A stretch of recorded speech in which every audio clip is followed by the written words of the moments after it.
estamos aqui em mais um Neuro e Você, o canal aberto para desmistificar a neurologia. E hoje nós temos o prazer de mais uma vez ter aqui o Dr. Rodrigo Ábido. Obrigada, Dr. Rodrigo, por ter aceito mais uma vez nossa solicitação de urgente apoio. Que na verdade, assim, o Dr. Rodrigo, ele é especialista em psiquiatria na infância e adolescência, ele é doutor em saúde. E eu chamei aqui pra gente falar sobre transtorno de ansiedade, depressão, que é o nosso dia a dia ali, tanto meu quanto dele, na prática clínica. Obrigada, Dr. Rodrigo. Fale para nós sobre transtorno de ansiedade e depressão. Na prática da psiquiatria da infância e da adolescência, o dia a dia de consultório, acho que dos ambulatórios também de psiquiatria da infância, é a criança ansiosa e a criança depressiva. O que é interessante saber é que não existe uma linha divisória. Aqui está a depressão, aqui está a ansiedade. Existe um contínuo entre os sintomas da ansiedade e da depressão.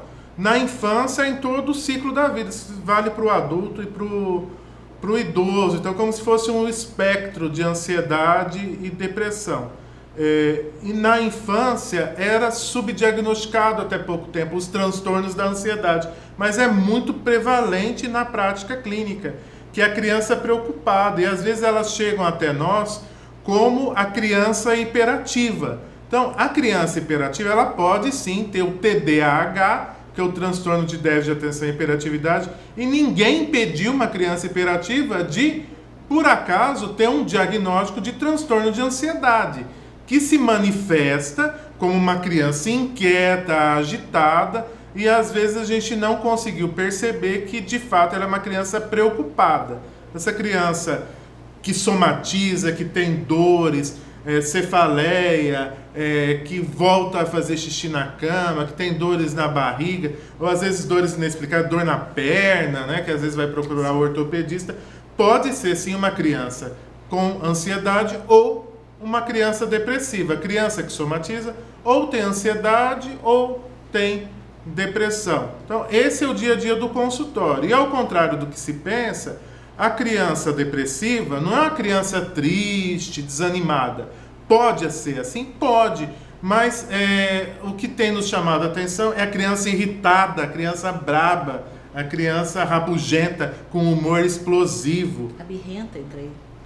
Que fala que pode ser crise de birra. Às vezes o que a gente está chamando de birra, ou aquelas manifestações de birra, tem como pano de fundo uma alteração do humor. Certo. Então é isso que a gente vê no consultório, não só o psiquiatra, acho que o pediatra veio, o neuropediatra, inclusive naquelas crianças que já têm um diagnóstico de um transtorno do neurodesenvolvimento. Uma criança com uma deficiência intelectual, um transtorno do espectro do autismo, TDAH, epilepsia, paralisia cerebral, enfim, diversos diagnósticos aí da neuropediatria. Exato, eu acho que só por ter uma doença crônica, isso já predispõe essa criança a ser mais ansiosa, a poder realmente entrar numa depressão. O que é a doença pediátrica crônica? A doença pediátrica crônica é aquela doença que leva em um ano, no período de um ano, a criança fica hospitalizada por mais de 30 dias. Se a gente não está falando em hospitalização, é aquela criança que apresenta no período de um ano mais de 3 meses com sintoma. Poxa, se ela é deficiente intelectual, ela vai ter o tempo todo o sintoma. O autista, o hiperativo, o paralisado cerebral, o epilético, mesmo que esteja em controle das crises, existe aquela patologia de base. Então é muito simples. Inclusive, as próprias patologias psiquiátricas, como os transtornos de humor, os transtornos de ansiedade, as fobias, elas são doenças pediátricas crônicas pela própria natureza. É muito difícil você pensar numa doença psiquiátrica que seja aguda, que não se cronifique. A natureza das patologias psiquiátricas, inclusive na infância, é a cronificação. E essa cronificação leva à perda da qualidade de vida na infância já. Né? Que é a dificuldade na escola, a dificuldade das relações dentro da família, perdem qualidade de vida, digo, em questões de brincadeira, de lazer. e tudo isso leva como repercussão a um maior risco de depressão e de transtornos de ansiedade. Sim, eu acho que a gente está tão às vezes focado na doença principal. O meu filho é epilético, então vou controlar as crises.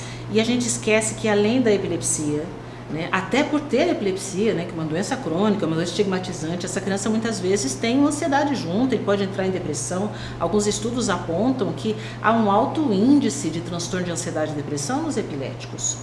E uma coisa que eu quero também chamar a atenção, que eu vejo na minha prática, a gente já discutiu algumas vezes, alguns casos, sobre o paralisado cerebral, que às vezes, muitas vezes, o adolescente com paralisia cerebral, ele não tem muitas aquisições. O que a gente vê como sintoma, que provavelmente é uma depressão?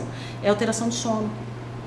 Então ele começa a não dormir, a mãe começa a se queixar, ele está dormindo, e aí está mais irritado. Claro, a criança que não dorme está irritada mesmo, mas aí a gente percebe que ao introduzir uma medicação, um ansiolítico, um antidepressivo, você melhora o padrão de humor, melhora o sono.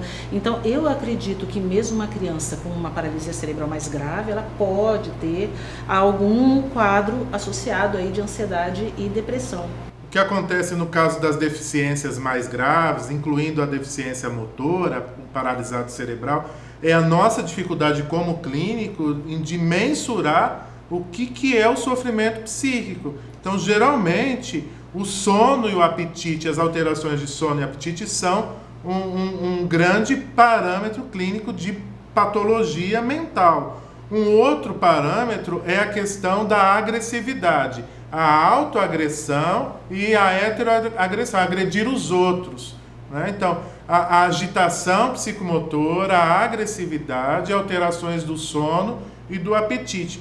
O que é interessante a gente notar é que com a criança ou adolescente com a deficiência, quando essas deficiências são mais leves, em alguns casos de transtornos do espectro do autismo, deficiência intelectual leve, a pessoa cresce, se torna adolescente, ela percebe a própria limitação. Isso é muito triste, isso é muito preocupante para a família, para a escola e a própria pessoa se perceber como diferente do outro e limitado e não poder fazer as mesmas coisas que o outro, e às vezes ela ainda não percebeu e não descobriu as suas potencialidades, mesmo com as suas limitações.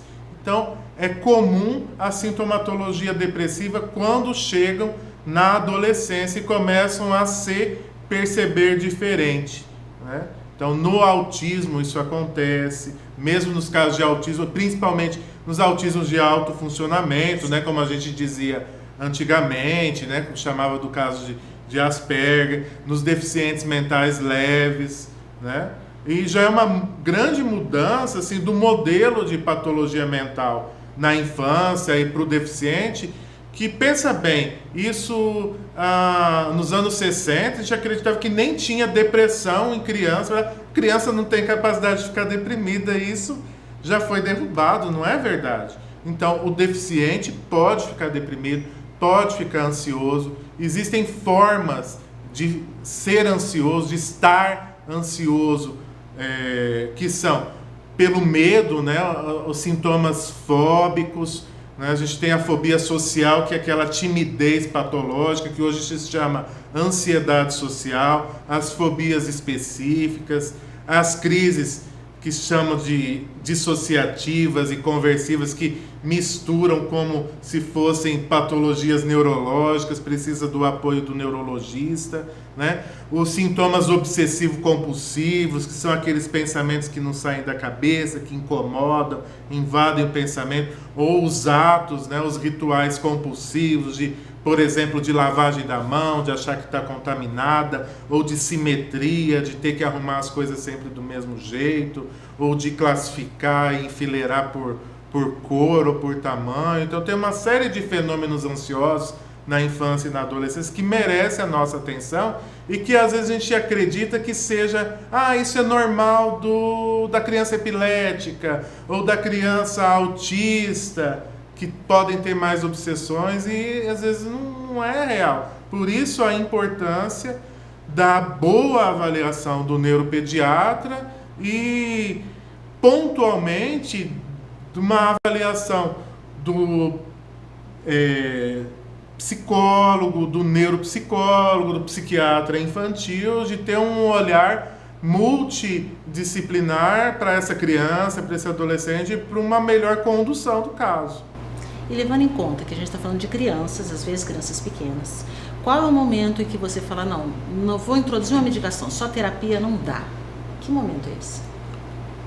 O modelo hoje de tratamento para criança, adolescente e adulto em psiquiatria é assim, que o melhor tratamento é a associação das psicoterapias com o tratamento farmacológico. Já de saída. De saída, em qualquer idade, né? Antigamente, em psiquiatria da infância e da adolescência, a gente falava assim, a primeira linha é psicoterapia, psicoterapia, psicoterapia. Né? E no caso, as medidas psicopedagógicas, no caso dos deficientes, as deficiências específicas e as globais. Hoje não, a gente fala que a medicação ela é colocada já desde o início. Né? Até porque quando chega para nós já há um sofrimento, né? Já tem alguns sintomas importantes. Porque você consegue amenizar aquele sofrimento mais rapidamente, tirar o sintoma. E tem que ver que longe de mim falar aqui que o objetivo do tratamento é só remitir, só tirar o sintoma. É mais que isso. Visa uma adaptação geral da criança, às vezes existem outros conflitos que devem ser trabalhados, conflitos internos, conflitos com a família, com o próprio ambiente, né? Mas o remédio está aí para ajudar, é um grande auxílio e ele pode ser utilizado em combinação com as medicações para o tratamento da patologia neurológica e existe esse diálogo entre os profissionais e são importantes. Né? Pode ter efeito colateral? Pode, mas tudo tem o risco e o benefício. E a gente acredita que o benefício desses tratamentos combinados são muito superiores para você restabelecer a qualidade de vida dessa criança, desse adolescente, o mais rápido possível. E por quanto tempo essa medicação é usada? Claro, depende de cada caso, né? Mas assim, uma média, que às vezes a mãe fala, mas doutora, vou usar por quanto tempo esse antidepressivo? 6 meses, 1 ano, vai usar para sempre? É caso a caso, né? O que a gente tem que saber é que existe o tratamento da fase aguda, você trata a crise. Uma vez que você tratou a crise e que tratou todos os sintomas, a criança ou o adolescente voltou o mais próximo do que a gente considera o estado anterior, assim, de normalidade dessa criança, você tem a segunda fase do tratamento que se chama manutenção, para isso não acontecer mais no futuro, para ela não recair. Mas tudo isso são tratamentos que às vezes duram assim, no mínimo 6 meses e não raro 1 ano e se estender além de 1 ano, porque tem que ver que além disso existe a patologia de base, né? E, às vezes, as medicações que a gente utiliza, eles também auxiliam no tratamento da patologia neurológica. Às vezes, também usa algum anticonvulsivante como estabilizador do humor, e aí lá pelas tantas você não sabe o que está ajudando no quê, né? Claro, com certeza. E, na verdade, o que eu sempre ressalto para as famílias é que a gente tem que pensar na qualidade de vida da criança ou do adolescente, né? Então, se ele está bem, a gente mantém medicação. Porque se a gente tira, a gente volta toda a sintomatologia de novo. Então, eu acho que não podemos ter pressa em tirar a medicação. Hoje em dia, a gente tem medicamentos seguros, né? Com poucos efeitos colaterais e por isso acompanhamento. Caso surja algum sintoma, a gente pode diminuir a dose, trocar de medicação. Por isso é importante manter o acompanhamento com o especialista. Tem que lembrar que quem trabalha com criança e adolescente, ainda mais com essas crianças e adolescentes com problemas do neurodesenvolvimento, o nosso objetivo é o maior grau possível de independência dessa criança, o maior grau possível de autonomia. Então, de ajudar essas crianças, esses adolescentes e essas famílias, né, a terem o maior grau possível de autonomia no curso do seu desenvolvimento. E para isso, algumas delas, né, que conseguirem vão ter que ter o seu autocuidado, né? Aprender que tem que tomar remédio, que é importante tomar remédio, para que serve o remédio, que é para ajudar, né? Essas questões assim. Bom, mais uma vez eu agradeço, foi excelente a explicação, espero que todos tenham aprendido tanto quanto eu. Muito obrigada a você que nos assiste, qualquer dúvida, qualquer sugestão, por favor, entre em contato.